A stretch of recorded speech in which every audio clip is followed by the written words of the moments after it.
Boa tarde, pessoal. Professor Gustavo aqui e nós vamos conversar agora a respeito de uma aula que vem tirando muito aí o sono de vocês, que são as aulas referentes aos conceitos de Química 2, que estão trabalhando justamente com com aquele conteúdo que a gente estava vendo antes das aulas serem suspensas, que é o conteúdo de concentração.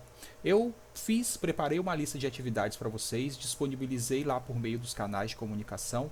Então, vocês façam aquela lista porque ela está estruturada saindo de exercícios mais simples até exercícios mais complexos, envolvendo todos os capítulos que trabalham com esses conceitos de concentração que são explorados ali no capítulo de número 3 do livro de vocês. Então, olha só, nessa aula eu vou explicar para vocês o conceito de diluição, vou usar algumas ferramentas para vocês entenderem e vou tentar aplicar um exercício, só que está um pouco difícil para resolver, então a gente vai fazer uma resolução mental aí do exercício e ver se vocês conseguem chegar a resposta a partir dessa resolução, beleza?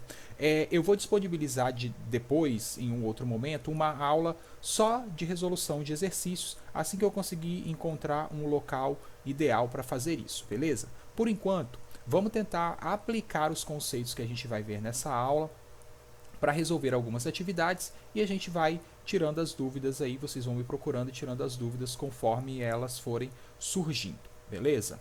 Então, olha só.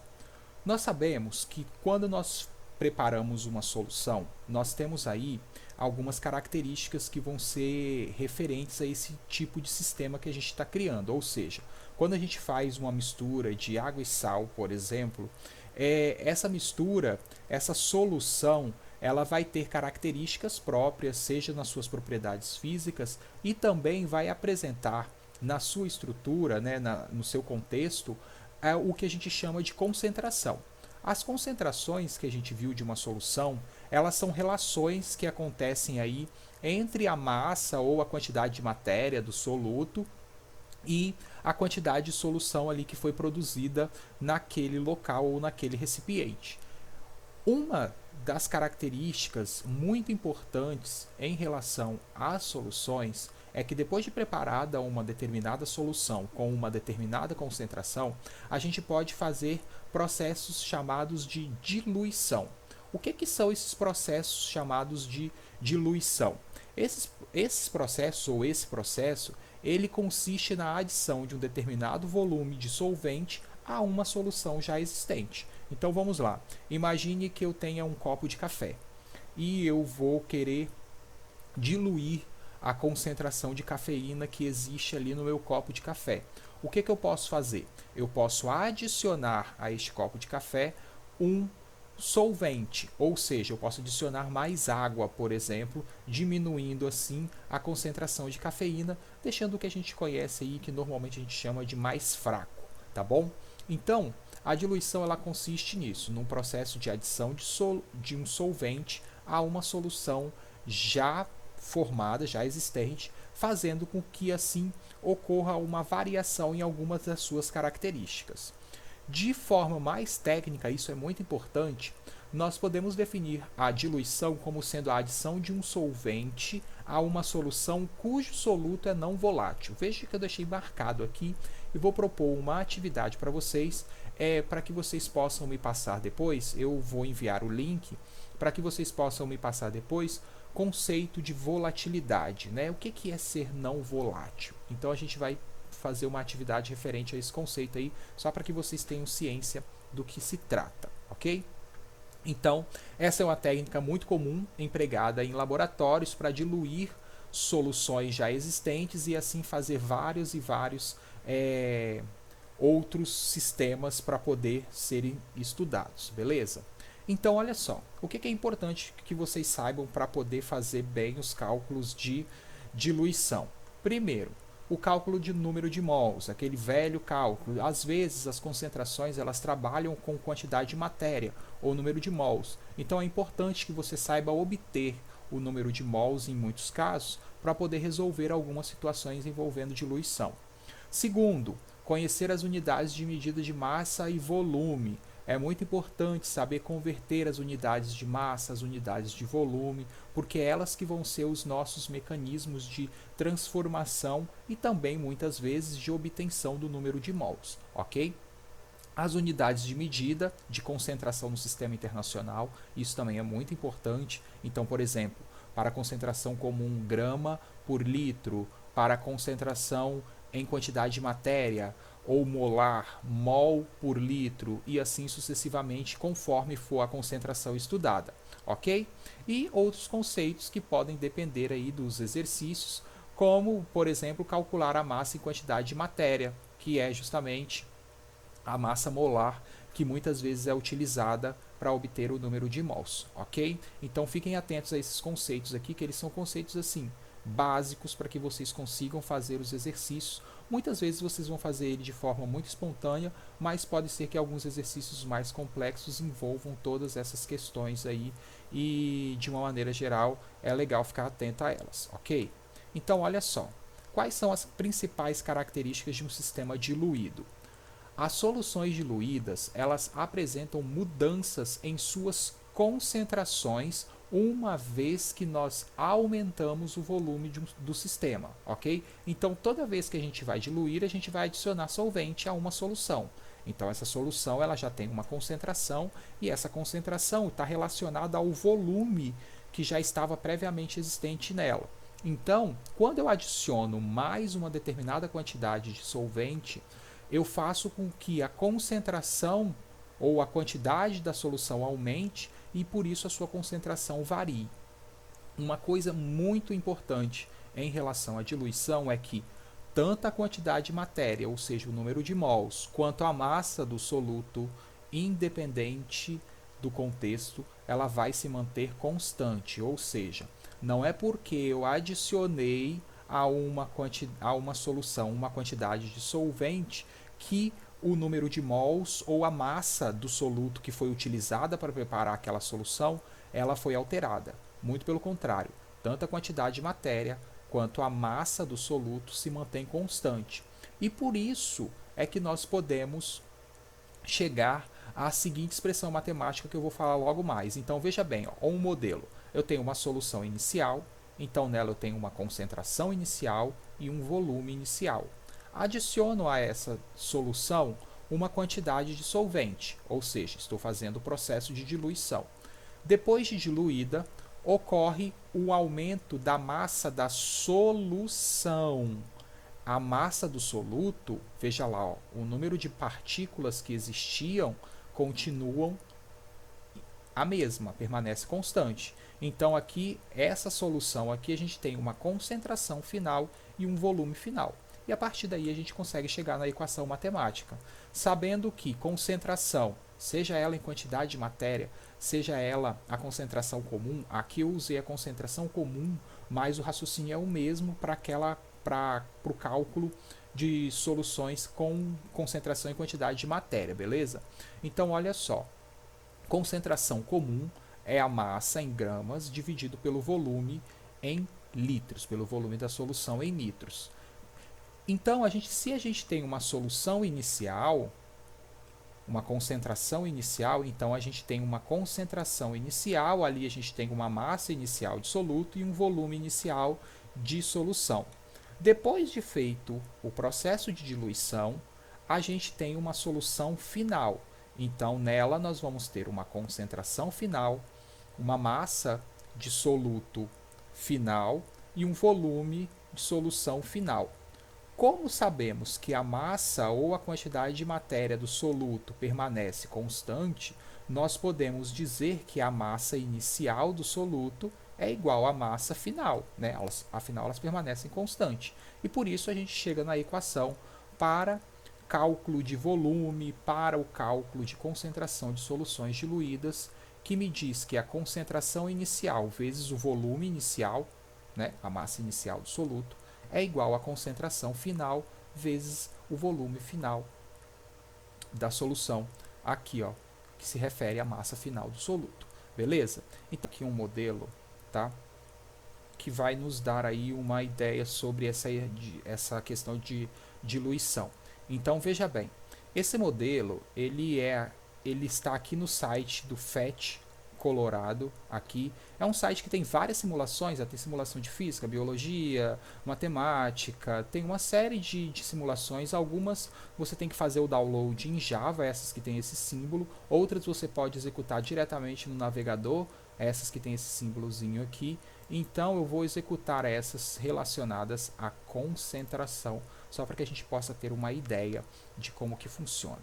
Então olha só, aqui eu vou selecionar o meu soluto, eu vou escolher cloreto de sódio, ok? Eu posso escolher ele tanto na forma de sólido quanto na forma de solução, beleza? E aqui a gente pode ver o processo de diluição caso a gente clique aqui.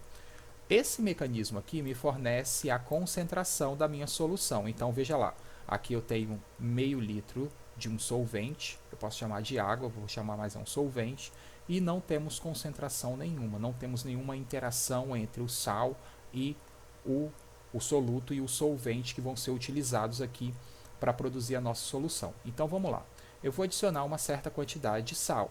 Observe que quando eu adicionei uma quantidade de sal, houve uma modificação aqui da concentração, ou seja, uma modificação da relação de quantidade de soluto e volume de solvente ou volume de solução que se apresenta para a gente. Se eu continuar adicionando, olha lá, ó, quanto mais soluto eu adiciono, mais a minha concentração aumenta.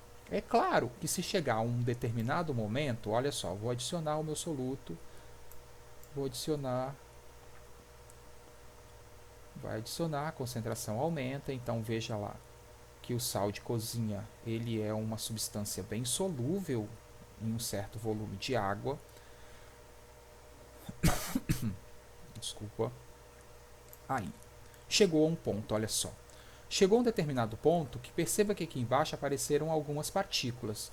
Esse ponto eu atingi o ponto de saturação da minha solução, beleza? É o que a gente chamou lá anteriormente, lá atrás, de coeficiente de solubilidade.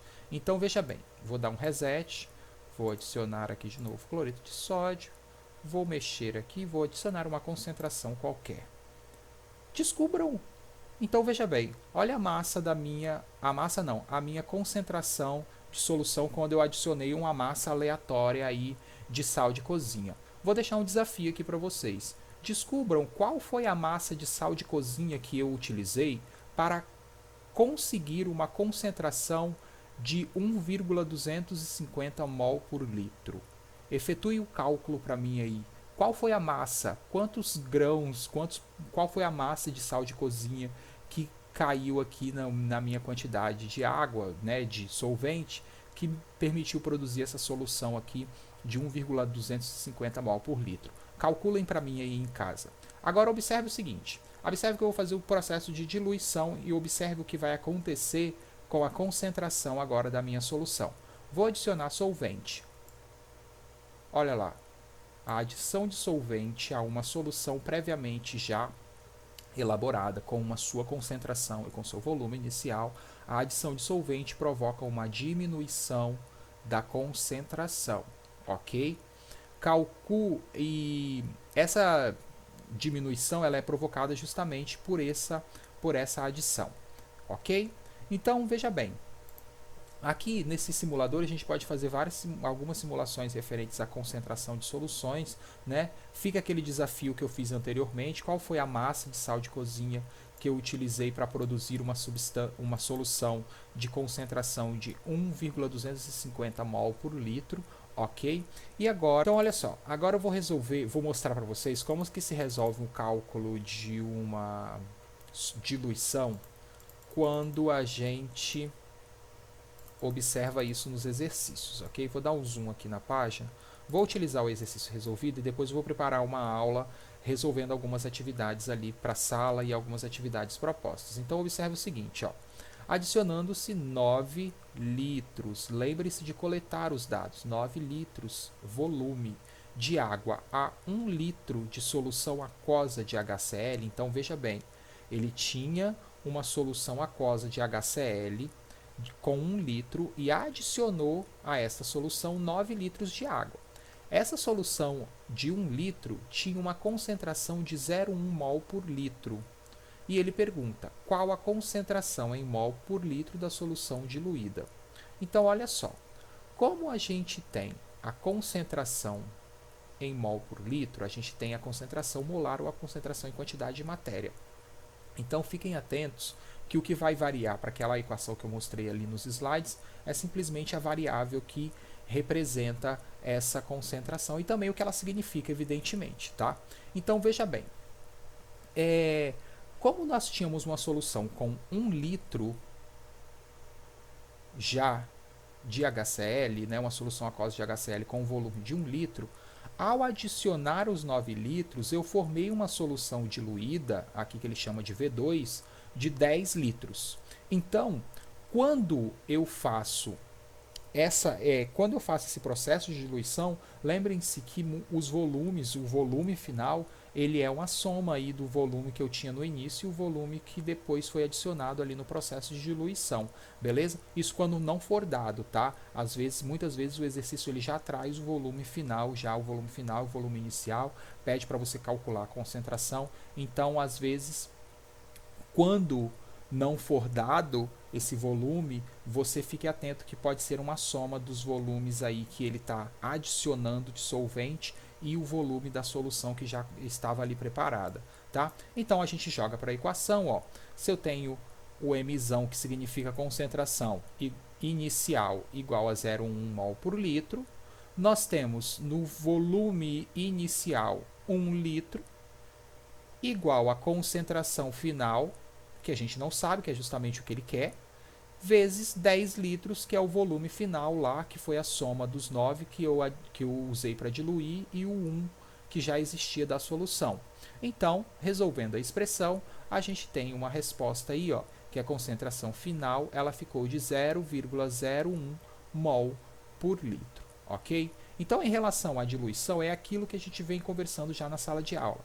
Fique atento à coleta dos dados, volume, quais as unidades de medida de volume, quais as unidades de medida de concentração, o que elas significam. Isso é muito importante, porque quando você conhece o valor e as suas unidades de medida, você consegue colocar nas variáveis correspondentes e assim chegar a uma resposta de uma forma talvez muito mais fácil, beleza? Então, num próximo vídeo, eu vou pegar e corrigir algumas atividades para vocês. Só vou tentar ajeitar um local aqui para que fique bacana aí e vocês consigam pegar certinho a resolução, beleza? Então isso é a nossa primeira aula aí de Química 2. Espero que vocês tenham entendido e obrigado.